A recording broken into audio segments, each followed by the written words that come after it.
Hey everyone, this is Bliss98, and here we have Wheeljack, or Q, from Transformers Dark of the Moon. Definitely one of the Transformers designs of all time. Yeah, I decided to make this guy in light of the recent Wheeljack news. And don't worry, there'll be another Wheeljack coming out this year, hopefully, from me. And also, I'm slowly trying to make the Dark of the Moon cast, as well as the 2007 cast, in my updated style. And last time I did Dark of the Moon for the Autobots was in 2020 with my updated Sentinel Prime and the Wreckers, so I kind of want to slowly continue this. And I finished this prototype at the very end of last year, so sorry for all the wait. He was a pretty quick build. It took less than a week to build, probably because there wasn't much reference material. The only things I could use was his Dark of the Moon toy and screenshots from the movie. And because of that, I did take a lot of creative liberties with this design and experimented with new techniques that I haven't really done with my other car formers so far.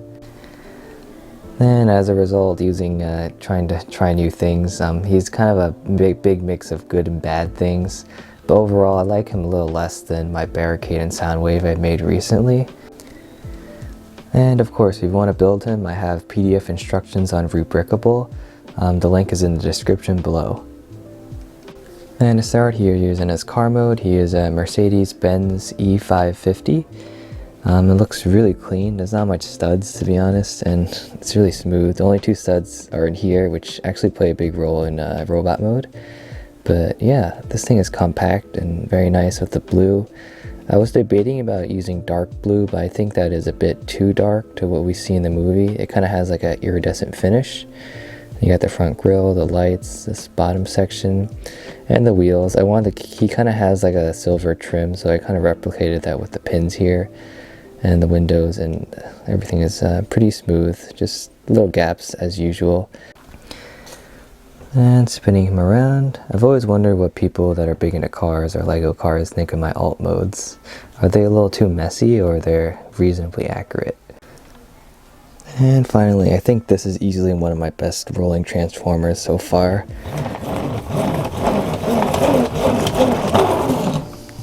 And the reason why he rolls so well is because each of the four wheels are placed directly onto the limbs, as opposed to like with Barricade and Soundwave, which they're attached to smaller panels and struts, which can be a little bit fragile. And for a size comparison, here he is with Ravage and a minifigure. He is smaller than minifigure scale like my other builds, but he wouldn't look too bad in a Lego city. And here he is with Studio Series Crosshairs. My old Camaro B. Here he is with my Dark of the Moon Soundwave. He really makes Soundwave look bad in comparison. And they share a lot of similar design elements in car mode. Well, of course, they're both Mercedes. And now for the transformation. It is probably my least favorite part about this guy. I did try a lot of new things with this transformation, and it is much different than the Dark of the Moon toy. However, half of it is really fun, and half of it is quite a pain with a lot of clearance issues. And to start, we have to come up to the whole roof and just peel all this back here. You can see the head is hiding inside. Then you have to fold these panels down. And then coming into the bottom here, these side door panels are just gonna rotate on this hinge and fold this up.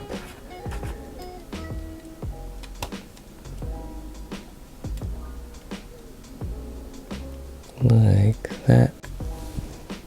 And then coming over to here, you want to bend both these legs down. As you fold this, you want to rotate this to the front. And same with this side.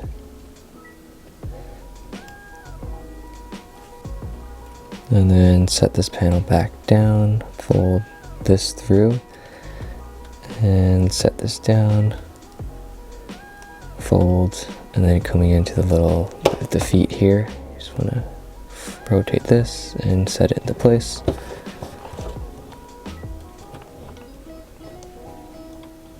And this is one of my favorite parts. The whole roof of the car will kind of fold into this gap here.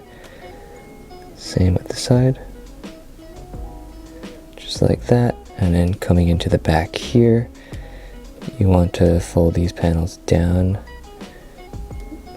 rotate these to cover the wheels like that, and then these panels will kind of hide up in that little gap here. Then you can set the legs onto the ground.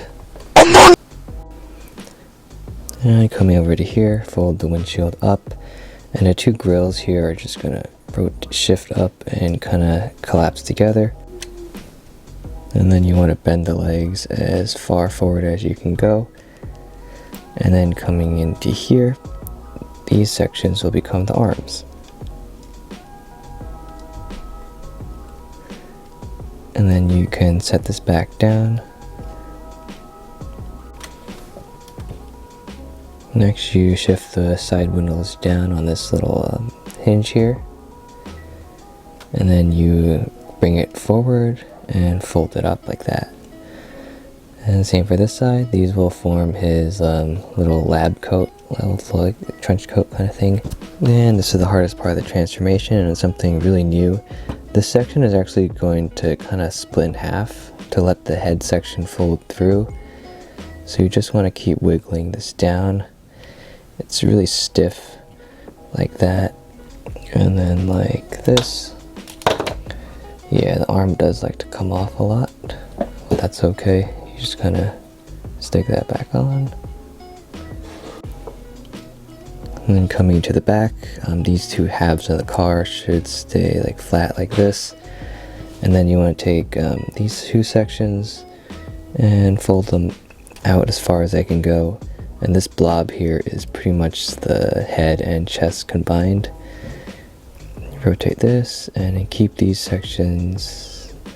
Take this binocular piece, bend it in, rotate that forward, and all this is going to pass right through here. Fold up, set this down, strain up the head, and then these two shoulder sections are just going to close up like that, and then you can fold the chest plate. And for the back, these two halves of the car are going to rotate like this, and then this is going to fold up and take the windshield, fold it as far back as you can go. And they're kind of gonna like combine like this, and then I'll deal with that later. And this section is the most fragile part of the build and the hardest to figure out. And then you take the sides of the car, fold it up like this, and then coming into the sides, you want to shift this as far out as possible on this robot claw piece. And as you do, you rotate this ever so slightly, and just keep rotating it until this panel ends up onto the back. And then you want to kind of push this so it's flush with this plate right here. And then you can rotate this and take the side mirrors, fold that in, and then this part will go around the wheels like that, and then the arm will just fold up and you can bend it. Yep, and then we will do it again. Fold this, shift this up, and then you can put the arm down, slowly rotate it.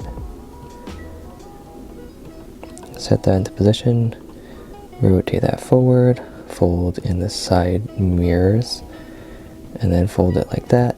And finally coming to the back to deal with this kind of kibble, you want to take these grill sections, fold them down, and shift both of these out. And then you want to take this section and rotate this joint as far up as I can go. And same for this side. And then you want to close it around the hood of the car. And here we have Wheeljack in his robot mode. And spinning him around, I got all the key features down, though he's not a very memorable design. And to start, his head is simple, my style. I got the nice bright blue hairs down. And I know some people are not a big fan of the simplified heads I do. They suggest I do something printed or molded. But in this case, I think keeping it simple like this is for the better. And I come here to the chest here, you got the little grills actually that are present on the CGI. He has a little belt with tools. I think these are supposed to be kind of like grenades. And one thing that could be more accurate, these are supposed to angle in more, but I couldn't due to how all this here collides. And I'm very proud of how I got the wheels in the middle of his shoulders. That's a nice effect. And he got his arms here. And then this part, this is kind of like, he kind of has like a lab coat, something the deluxe toy actually pulled off pretty well. And I think these are actually the sides of the windshields, which kind of keep the same color, which is nice kibble management. And then his legs are pretty stumpy. They hold 50% of the car, so I think it's fine. And I come to the back here. These little bits are the only like extra kibble that's not really needed. The kind of lab coat thing kind of continues onto the back. This whole part is supposed to be like gray, and it kind of forms this giant block, but I think it's fine that I just used the hood of the car and kind of combined everything. And his articulation is quite limited. His head, of course, can rotate. The whole shoulder kibble and arms are linked on the same ball joint, so you can move it around a little bit. And of course, bend at the elbow and bicep bend. And then the legs down here are quite restricted. This panel can move out of the way, but it doesn't help too much. And then the knee only bends this much. But strangely, due to transformation, he has a very good ankle pivot. And you can't really get him to many action poses. He didn't really do much in terms of action in the movie anyways, so that's fine. And the only accessory he has is his big pack of tools or weapons. It's kind of like a bunch of scraps on his back in the movie. And this attaches, this stud will go right into these studs right here, or the one on the left right here. And you just tab that in at an angle. You kind of want to bend it like that. And then you can just complete his look in the movie. He has like this big stick thing, and then he has like some smaller tools. This is really up to interpretation because he doesn't really use any weapons or tools in the movie other than giving them to people. And yeah, that really completes his look. And an added bonus, you can detach some of these tools. This staff comes off. I took a lot of creative liberties with these. A lot of these tools are a combination of his Dark of the Moon toy and what I saw in the CGI model. And this section comes off too. You can bend this to become some kind of pistol or some kind of tool, honestly not sure. And you got 3 weapons. This is the staff. It's heavily based on the MacTech Deluxe, so just clip that right into his hand. And then you got this small pistol, screwdriver, drill thing, like that. And then this extra tool. He has some anti-studs on the surfaces of the lab coat, so you can kind of just tab it right into there. And yeah, there you go. Here he is with his little gadgets. And for a size comparison, we got a minifigure and Ravage, Studio Series Crosshairs and Soundwave. And here he is with my Barricade and Soundwave, and he fits in very well with my Carbots. Yeah, and of course you can recreate some scenes with these 3. And here's with some of my Autobots. We got Bumblebee, Optimus, and Ironhide. I unfortunately don't have any of my Dark of the Moon builds with me right now for the Autobots, but I think this is fine. And I also need to make Ironhide's heavy irons, his guns he had in Dark of the Moon. That would fit pretty well with the Wheeljack here.